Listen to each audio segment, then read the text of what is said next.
How are you coping in the lockdown? Not too bad, yeah. Just chilling, man. Trying to use this time to be as productive as I can, and obviously, been chilling with family a lot more. Yeah, it's of course. Cool. Yeah, good. Yeah. It's good that obviously it's one of them things, in it. It's so unpredictable. You don't know what you're doing, but how are you keeping busy? Because I guess some people are making music and doing live streams and whatever. But we're keeping busy. The band is Skyping way more than we ever have. Yeah. And, compared to when we were 17 and stuff like that. Yeah. We used to Skype every single day, but now everyone's home. There's no excuse, you know what I mean? We just jump on a call. Everyone jumps on a call, and it's nice, man. It's good. It's been very productive. Been a lot of just creative and cool and interesting talks about what's next for the band and stuff, which is exciting. Yeah, man. That's awesome. That's wicked, man. How's it been for you? Yeah, you know what, man, it's been all right. I've just been busy. Nothing changes. In terms of I still get shitloads of emails about new bands and whatever. And we're doing some live streams, raising money for the NHS and stuff like that. So yeah, that's amazing, man. Just different members of different bands are just going live in their living rooms or whatever, and just doing a session, which is cool. And then I'm training to be a counsellor as well, so I'm doing that alongside working full time. So you got a lot on your plate then. Getting more work done, and then I'm in a band as well, so just getting that just sorting out loads of different stuff really. So but nothing's really changed for me, man. But dude, thank you so much for your time today, man. I really appreciate it. I've been looking forward to chatting to you for a while, man. It's been one hell of a year for you. Well, year so far for you guys, which is killer, you know what I mean? It's awesome. Congratulations on all the success, man, Thank you very much, man, and thank you very much for having me. I'd love to do this, especially in a time like this. This year so far has been incredible. I'm so overwhelmed with the response that we've had with I Let It In, and just I don't know, sitting on music for so long and then finally having people listen to it, and then people actually enjoy it. I can't even describe how that feels. It's amazing, man. I'm feeling very, very, very grateful for, everyone I've got around me and, the journey I'm on. That's awesome, man. Like I say, I think it's, it's gone down real well, which is amazing. And I wanted to ask you as well, because obviously, you've been able to tour the US, before all this happened. You've been able to release a record that Chino Moreno got behind, and he tweeted, I remember reading about your enthusiasm. Yeah. I remember reading about the band's enthusiasm when that happened. So people are really getting behind Loathe, and I wanted to sort of ask you. Obviously, you've put a few records out, and you've worked really hard, and there was a lot of success around the Cold Sun as well. How do you define success as an artist, as a person? Obviously, that might have changed from say the beginning to the band, Prepare, Consume, Proceed, and the new stuff. It might have changed through that time. But how would you say you define success as an artist? I don't know, man. I feel for me, and I think for the band as well, our vision is so far out there, and we want to literally not to sound lame, but I want to take over the world, man. I want to be out there, and that's so far. Obviously it's reachable and it's achievable, but I count that as success, and I don't think we'll ever rest until we get that. So I feel some people can get, I don't know, trapped by success in a way and think, oh, this is it, we made it, when I don't know, we're always just pushing to be bigger and better no matter what. I as amazing as it is, everything that's happening for us, I don't want it to phase us and slow us down and think, oh, this is sick, everyone's on board with it now, we can just chill. I want to always just strive for bigger and better things, and I think that's always been a thing with Loathe since day one. Yeah. But I don't know. Success can be anything really. Some people may say making a lot of money is success, but for me, I'd say just having people appreciate the art that you do, and genuine love and support, being at a show and feeling you're around family. Do you know what I mean? Yeah, that's success to me. That's awesome, man. It does seem like a really cool family vibe.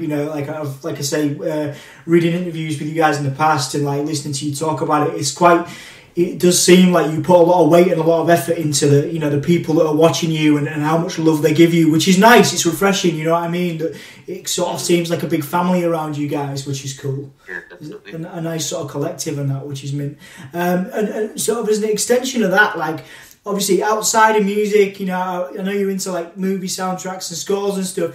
What kind of stuff inspires you, like in terms of like people and places? Do you have specific places or specific people that you draw a great amount of motivation from outside of the musical sphere?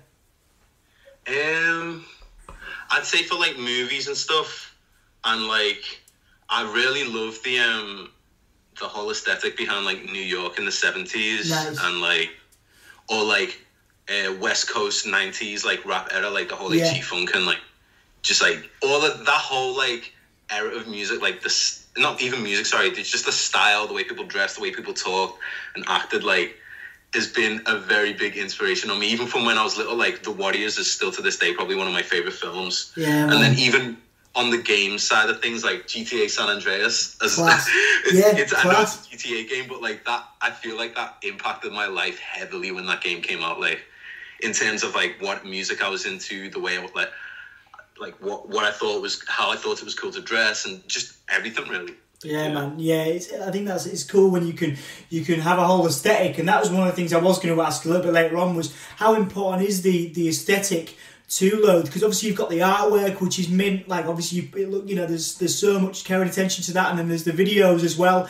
I remember watching like some of your videos and stuff, like, and I was just like, this is mint. You know what I mean? Like there's such a good vibe. I think like people really respond to the visual aspect of the band as well. Yeah. You know, almost definitely. I think. Sorry. Do you want to continue? No, sorry, man. No, I remember like I think it was New Faces in the Dark, and I was like, and then looking at sort of the artwork, and I was just like, this is. It reminded me of, you know, like Deftones back in the day, or Slipknot. You know, you know that kind of chaos in the visuals. Yeah. You know. It was very much like that. So what? Yeah. So sorry, I'll let you answer the question. No. I was just gonna say, man, I'm agreeing with what you're saying, and just like backing up the point you made earlier about like, you know, movie scores and like the comic world being a really big influence on us. Like Eric pays a lot of like homage to people like, you know, David Lynch, and you know, like even things down to like the Silent Hill soundtrack and stuff like that. Like we really like to encompass like a feeling when you see, hear, or like just see anything to do with love. Like we've always went in it with the approach of like, imagine if this was like a certain soundtrack for a certain scene in a movie that holds this certain type of feeling. Do you know what I mean? And then we would just kind of run with it from there. And yeah, man, that's like the main thing that really inspires us. Yeah, man, absolutely. As an extension of that as well, like I did read you were thinking about potentially doing like a short film at some point. Like, have you sort of had a talk about the potential ideas for that? Obviously, I know it was just an idea, but like nothing's like in fruition yet. But like we've just had the conversation of, you know, we know the right people who we'd work with. We're close friends with them. Like we're lucky enough to have like an actual close relationship with the people we do our music videos with. Like they're genuine friends. You know what I mean? It's not just like a business relationship. Like we have similar interests and stuff, and we've always thought like, you know, if we all put our heads together, we could really make something like special, like a short film or something, just something new that we've never done before. I'd love to venture into that whole like world of entertainment for sure. Yeah, dude, absolutely. Well, the cool thing about what you've done and what you've achieved is it does lend itself. You know, obviously you've got the heavier stuff and then the more melodic stuff. There is some elements of that, you know, that would work really well on a soundtrack. It's got a very kind of, you could sort of paint yourselves in this kind of Nine Inch Nails type vibe. You know, the stuff they were first coming out with was super heavy. You know, it was super heavy, and you would never see it on a movie soundtrack. And then, like, obviously later on in their career, they're now doing like all these major soundtracks and stuff because they understand how you know, to create a feeling of intensity and a feeling of and those kind of emotions. And I get that from, you know, from listening to the record. You kind of get a vibe on how to, you know, make people's you know, the hairs on the neck stand up. Do you know what I mean? Because a lot of those intros to the songs, there's an atmosphere. Do you know what I mean? There's an atmosphere around Loathe, which is cool as fuck. You know. Thank you very much. Thank you. Yeah, no worries, dude. No, again, like, obviously, people, you know, are going to have this perception of you guys now because obviously you're doing all this touring and you know you're able to, you know, people are loving the record from all over the place. people are going to look at you guys now as a you know, you kind of made it and stuff and made it as a band. So what would you say as a person, and I guess as a professional musician, what would you say the biggest challenges you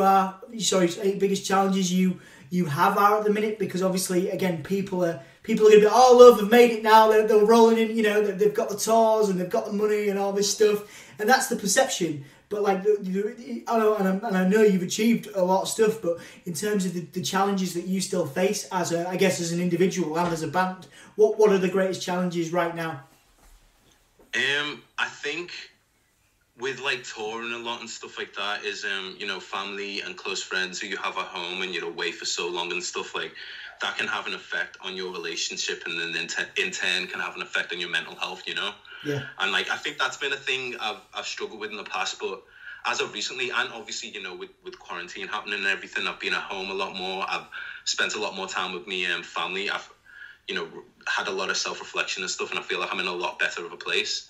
But at the same time, yeah, like it's a bit of a weird one with having people say that like you've made it and stuff, because as I said earlier, like I don't ever really think like our goals and dreams are so like not so much far-fetched, but like so massive that I feel like we'll always be chasing them, and we'll never have like that full pure moment of like success, if that makes sense. Yeah, no. In our opinion, anyway. But just like, yeah, like having that, but realizing now at the level that we are like a really small fish in a massive pond. Like touring and seeing, like, playing massive festivals and stuff, and just seeing so many different huge bands, and just having those experiences really makes you realize how small you are in such a big like industry and stuff. And obviously I appreciate like where we are right now, but like as I was saying, it just makes me aware that like there's a lot more work to do, and we're all here for it. We're ready for the work.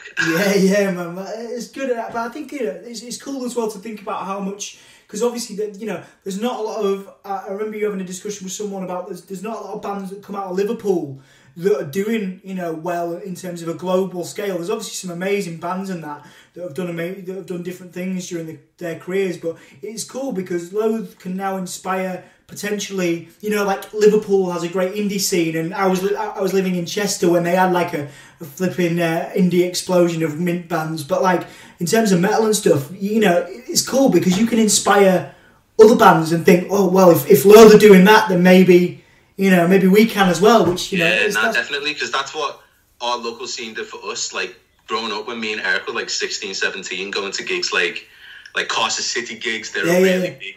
Like from back in the day, sick band. Who else?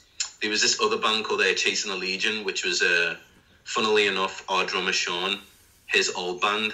Me and Eric used to always be at his shows and stuff like that. Nice. So like that really like inspired us to want to play heavier music, because there was not really that many people doing it in Liverpool, and now to be at the level where we are now and see that we're inspiring people who are in bands in Liverpool and stuff like that is like a really humbling feeling. It's great. Yeah, man, that's cool. I mean, on the self-reflection note, just because I think it's important to look at, like, how have you sort of changed and developed as a person? You know, I talked about the success thing, but how have you sort of changed and developed as a person, say from your beginnings, obviously Prepare, Consume, Proceed, and like obviously all the other stuff you've worked on, and the kind of developing this image and this brand around LOATHE. You know, how have you sort of changed from when you started out wanting to be a musician and kind of making these things happen for yourself, right up until now? You know, talking about, you know, having time to self-reflect and having time to sort of learn and develop. How would you say you've changed as a person? I feel like, I don't know, in the beginning, like with heavy music and stuff, I was just like, I was the fan that was there every single show, any local show that was happening, I'd be there. Like the amount of times me and my mate Tom Sharp, or like me and Eric, we'd like go travel to Manchester and miss the last train back to Liverpool because we'd be like wanting to meet the band afterwards and stuff like that. You know what I mean? Just like little things like that, and I still have that in me. Yeah. Like now that I'm older, and obviously I'm a part of the music industry now, and like I'm in a band, we tour and everything. Like to be on the other side of that has like changed me in a lot of ways, and like, I don't know, it just made me appreciate it and want to be more interactive with like fans of our music and stuff like that. And as I said, just making it more of a family than as opposed to like, yeah, 2 different worlds. You know what I mean? I think I don't know, man. No, because I'll always be that kid. You know what I mean? I'll always be that fan. Yeah. Like even now to this day, like there's a lot of bands that I meet now who I was like a massive fan of when I was like 18, 19, and I'm freaking out on the inside, but I've got to play it cool on the outside. You know what I mean? So I think I'll always have that, but I don't know, just maturing and in taste in music and like how we want to create and what we want to create and stuff is a really big thing. Like, for example, like with I Let It In. Yeah. It's probably one of the first times that not to say we haven't been true to ourselves in the past, but like one of the first times we came on the other side of an album and being like, it felt pure, do you know what I mean? Like we hadn't regretted anything that we did. Like we were like, everything we set out to do, we done, and we made time for it and we did it, as opposed to like rushing and, do you know what I mean? Yeah, yeah. I think we've just learned to take another approach on like how to create and have so many different minds all working towards one goal. Yeah, man, it's cool though, because it's that enthusiasm. You know what I mean? You've got the enthusiasm and the experience now, and that is, you know, another thing I was going to ask, because obviously you come into it as a music fan, you know, loving bands and wanting to be in a band because you've gone to gigs and seen, you know, bands that you love. How were your preconceptions about, now that you've achieved, you know, in terms of that first goal, that introduction of, say, touring around, you know, touring out of the country and, you know, being able to play the US and stuff. How are the preconceptions around like touring and stuff? You know, what did you think it was going to be like, and what was it like for you? Because again, people, it paints a picture. Sorry, go on. No. I was just saying, because people have a picture of it, right? People have a picture of what it's going to be, and then they do it. And so, what was it like for you? What was that picture like for you before you did it? And how did that sort of change when you were actually touring, actually grafting and travelling everywhere and playing, you know? Well, I will say this before I say, this touring is amazing and I love it so much and I miss it so much now. But it's like, one thing I realised is it's not as glamorous as I used to think it was. Like, I used to watch so many, like, tour videos of bands, like, do you know, tour diaries and stuff like that on YouTube, and I'd be like, oh my God, it just looks like the most perfect lifestyle ever, But then obviously, you know, when it gets to it, like I'll use, for example, our first US tour. Yeah. With Wage War. Yeah. It was us, Wage War, Gideon, Varials, and Ocean's 8 Alaska. Yeah. Yeah. That was it. And that whole entire tour was like one big movie. Like we had amazing times, like some of the best times I've ever had in my entire life. And then obviously we've had like really hard times when it's long drives, you're missing family, like bickering and arguing between band members and stuff in the van when you're like in an enclosed space with someone for several hours. Like it's normal to get on each other's nerves, you know what I mean? But like I'd never ever seen that side of touring or anything, so I didn't expect that going into it. But it honestly, like it's just amazing, man. Like it's a lifestyle, isn't it? Yeah, it's a beautiful thing. There's amazing times and there's terrible times, but the terrible times make the amazing times 10 times even more amazing. Yeah. Like, for example, there was this one time, me and my good friend Maro, he's from California. We know him through like music and stuff. We've been friends for like 7 years maybe. We went over there to go visit him. He's came here and stayed with us and stuff. It's like, it's been sick. But he drove us on our first US tour. Oh, yeah. And I remember this one night, it was just me and him in the front. We stayed up literally all night. I think it was like I don't want to say how many hour drive it was in case I'm inaccurate, but it was from like, I think it was from, it was somewhere in the deep south. Right, yeah. We were going to Florida. I think it was Alabama to Florida. Yeah. And me and Maro literally stayed up that entire drive, like just spoke about, like, we have a lot of deep conversations just about the state of the world, like politics, music, everything, literally you name it, we spoke about it. We spoke about that, like we're driving for hours. Obviously it was a hard drive. Finally got to Florida, pulled up, everyone else in the van was asleep. We pull up by this beach, and like, the sun's just coming up, and like we get on the beach and it literally feels like the beginning of a movie or something. You know what I mean? Yeah. Like we watch the sunrise, like we're on the beach, we've had that long drive, long conversations and stuff, and like just experiences like that, man. Like I don't think I'll ever experience that type of thing in anything else in my life other than touring. That's a beautiful story, man. Thank you for sharing that with me. That's wicked. That's awesome, man. Like, I'm glad you enjoyed it. yeah, dude. I've got like briefly. We played Bangkok last year, and because I'm in like a sort of DIY grindcore thing, and it's a niche. It's a niche thing because it's more like doom metal. Like, it's more like doom metal than grindcore. But we found ourselves on this tour, and we were in Bangkok, and we were playing. We did Bangkok, and then we were flying to Taiwan that night to play Taiwan Death Fest the next day.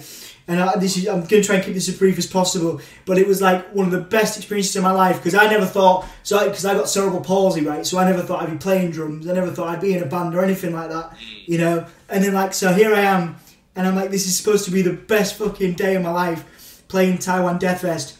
We were headlining it, because they were really chuffed to have a couple of UK bands on, so I wake up in the morning and my stomach's feeling real rough, right? So basically I'd got food poisoning the night before, and I spent the entire day. So we were in this really cool rehearsal space in Taiwan, where they were holding this festival. And it was really cool. They'd done it up to support all the young people in Taiwan into making music. It was amazing. And we were sharing this dressing room with this Japanese band, and they were dead keen, and they were dead keen to meet us and stuff. And all I could do the entire day was like lay like crouched in a ball, just like clutching my stomach. And I'll tell you this just for your entertainment. I shit myself all day. I shit myself on stage, off stage, all day. Did you still play? Yeah, I did. I played, but man, like, there's a couple of photos and people are just like, dude, you look like you're having a great time. You know, I'm being really intense, and I'm just like, nah, dude, I'm just trying to clench my butt cheeks. Like, I'm just trying to, keep it all in. But yeah, like, incredible opportunity to do that, and obviously not to the level you guys are, but like, incredible opportunity to do that. But yeah, incredible experiences, but also, man. Also, like, one of the worst days of my life, because like we're all in this van, we're driving around, and I just remember I shit for like 4 or 5 days afterwards. I was shitting on the plane home, like it was bad. But yeah, so there you go. So just a little bit of a share of tour stories there, man. Yeah, that's heavy. That's so sick that you had to fucking play there. Like, that's. Yeah, grindcore's a thing, man. Grindcore, it was like it's a thing over there. It was interesting, and I'm into alternative rock, and I'm into like, I grew up on that kind of thing. But then basically, I just wanted to push myself to play, because I always promised myself I would. But then I got involved in business, starting this and whatever, and been doing this for years. And I was like, right, well, shit, I better do it now. And then because